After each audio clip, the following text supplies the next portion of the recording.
welcome to Brian's Got Game. I am Brian. Today, I got a game called Steampunk Rally. Steampunk Rally is a 2 to 8 player racing game by Orin Bishop and published by Roxley Game Laboratory. In this game, players are taking on the roles of famous scientists attempting to build inventions to win a race. Players do this by drafting cards to add parts to their inventions and rolling dice to activate them. So, check it out. Now I'll show you how to build the best invention, avoid blowing up, and how to win the race in Steampunk Rally. To set up, take the racetrack tiles and take the start track and place it, and then take the end tile, finish line tile, and the end track tile. Then shuffle the 5 other tiles and place them, and pick 3 and place them on the table. So, 1, 2, 3. Okay. So now we have our racetrack. So this is the Swiss Alps side. Here are the other 2 remaining tiles. On the other side there is the Hoverdrome, which is a whole nother racetrack. Okay, take the cog tokens and place them in a pile. There are 1s, 3s, and 10s. Then take the dice and place them in separate piles where everybody can reach them.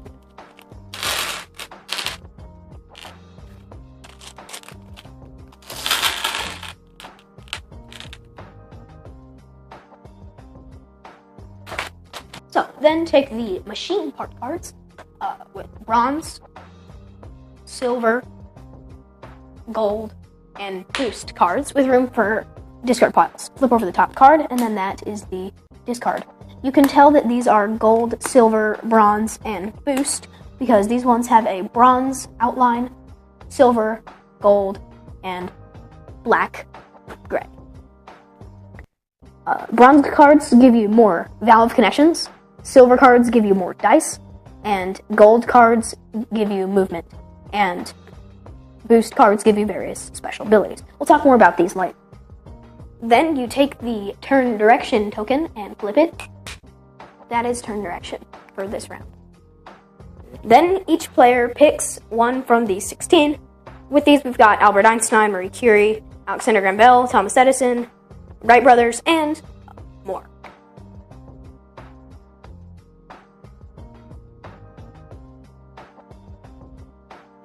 On the back of your character card, it has 2 machine parts, in which you will place together for your beginning machine. So,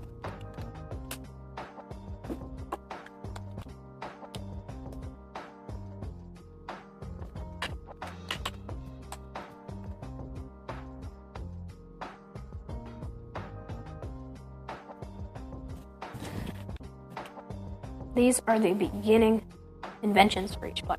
Now, to make a connection, they have to match the 2 valve symbols. So, this would be a connection. This would also be a connection. This is not a connection. During the game, they can only make valid connections. So, each player then takes their player tokens and places them on the start. Then, each player takes a damage marker and places the damage on 0. This is over, so make sure it's 0, and give it to each player.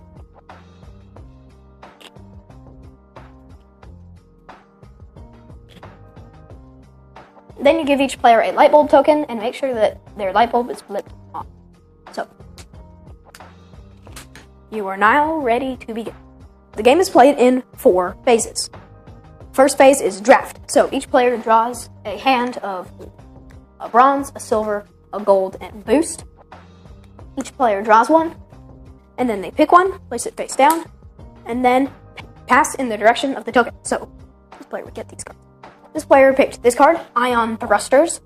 So this is a gold card, which means it gives you movement, so you can place it on your machine. So he's going to place it here, which would give him a connection here, and make a machine like that.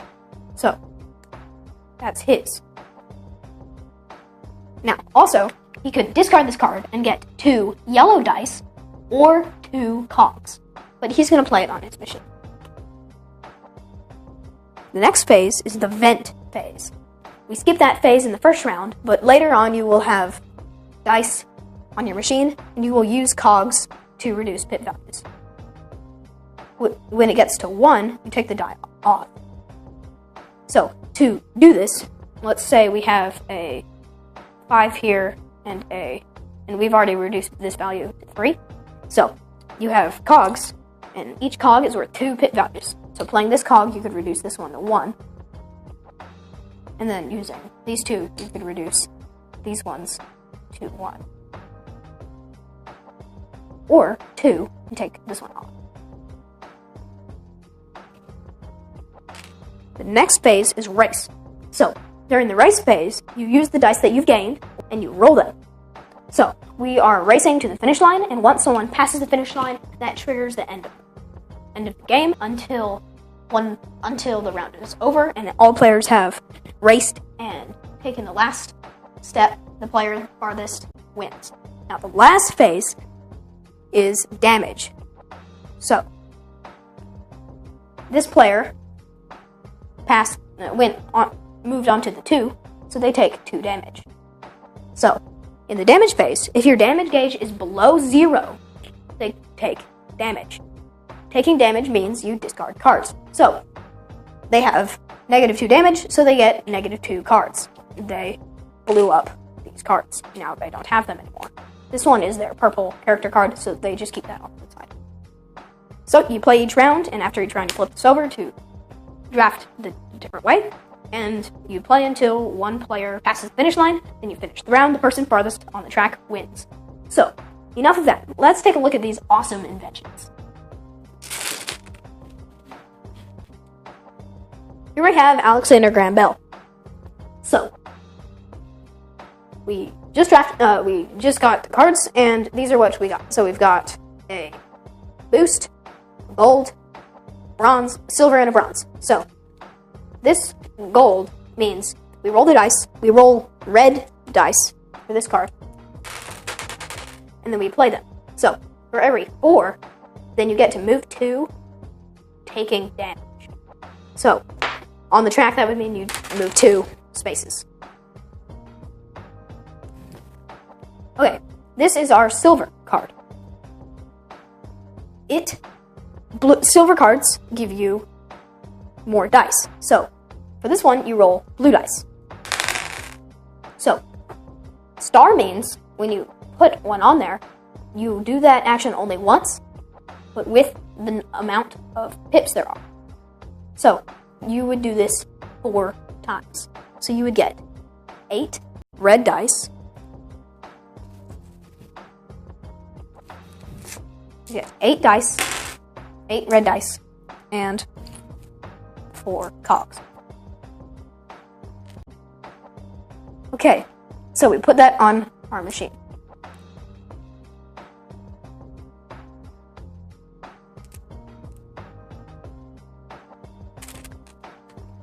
Then you hand the remaining cards to the next player. In this case, would be this way. Then the next player hands you these cards. So, we already explained gold, movement, bronze. Bronze makes more connections. And we like this because we only have 1 connection left. So, we're going to take this and we're going to use it and place it on our machine. Like, you can at any time move your machine around.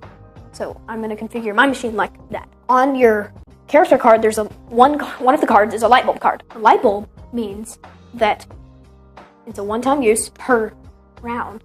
So you flip your light bulb over, and then you do the action.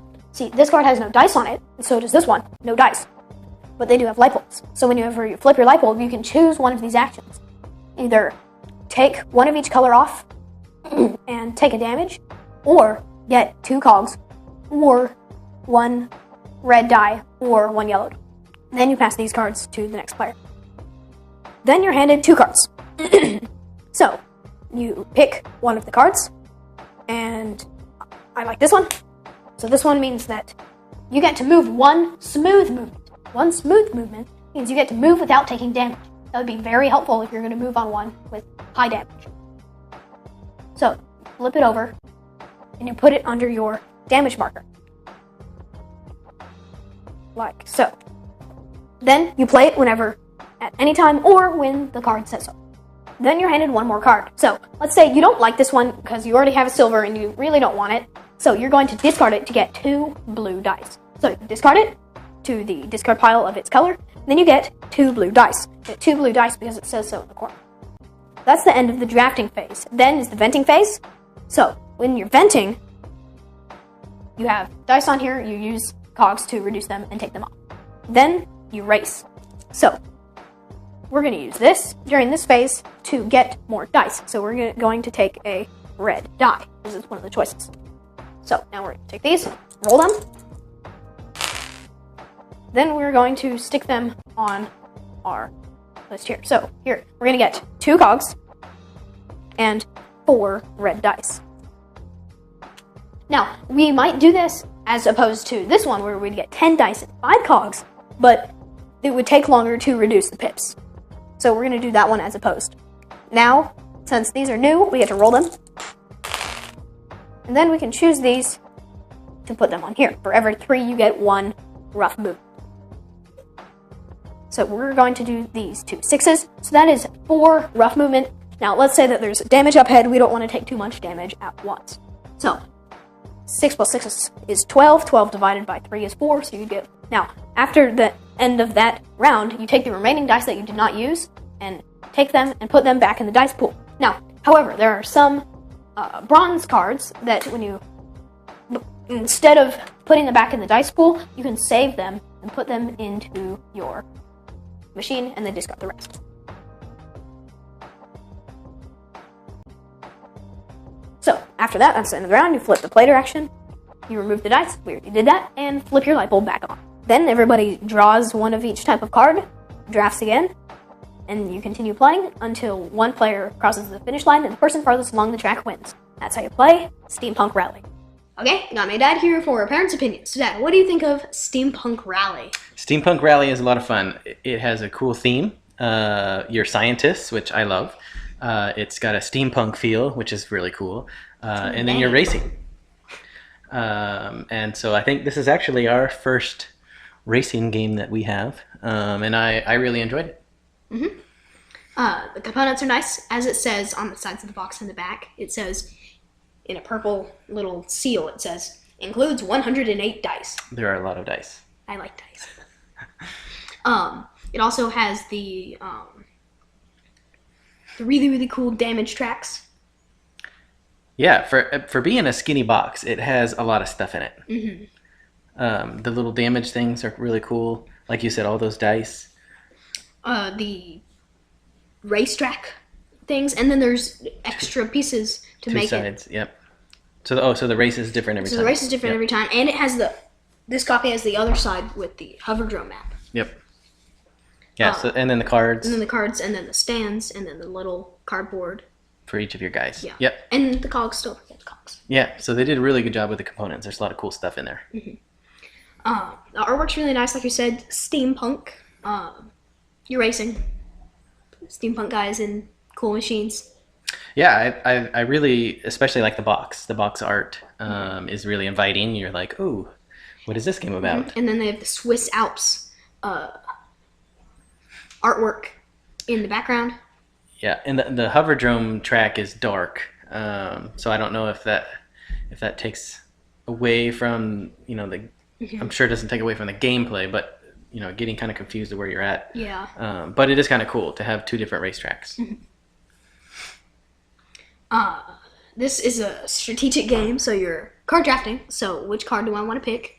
I might not see this again, or if you're playing 2 or 3 players. But if you're playing with Plays up to 8, yeah. Plays up to 8. So 4 to 8 you're not going to see the cards you have in your hand again. Yeah, and you can use the cards for 2 different things, right? You can discard it to get something from the top, stuff. yeah, or you can play it. Play it on your, and then also the special cards that you put under your damage marker. Yep. So lots of decisions in this one. Yeah. How far do I want to push my my machine? Because you have the mountain areas that give you damage. And you have to heal them without blowing up. And if you get too bad, then you have to discard cards from your contraption or your invention, and so then you're slowly destroying. Yeah, and I think the dice also is pretty tough. You have to roll, stick them on, and then use cogs to deplete them. Yeah, so this one's definitely for the older group, high school age, maybe middle schoolers if they're gamers. The dice is tricky because you roll the dice and then you need to decide where you're going to use them, and then the whole venting also comes into play. How quickly can you vent to get the dice off so that you can use it again, and then which cards are you going to use that give you dice to get you better chances of rolling what you want. Yeah. Although the building of the contraption is pretty easy. You just got to complete the valves on the cards. And I think actually younger kids like to just do that and build a contraption, and they're happy with it. So this one's a little hard for the younger crowd. Yeah. Overall, really great game. Awesome components. Great artwork. There's a lot of strategy. Great game. Yeah, this one's really good, and there's enough that you change up with the new track, and then picking the new track, the multiple pieces in the track that you can choose, all of the different pieces and parts, plus the dice rolling, plus there's a bunch of characters you can be, and they all have unique powers and contraptions that for their start card. So there's a lot of replayability here with this one. Steampunk Rally is definitely cool. If you're into racing games, go check it out. Thanks for watching Brian's Got Game. Please like us on our Facebook page, send us a tweet at Brian's Got Game, visit our webpage, briansgotgame.com, subscribe to our YouTube channel. I'm Brian, this is my dad. See you next time.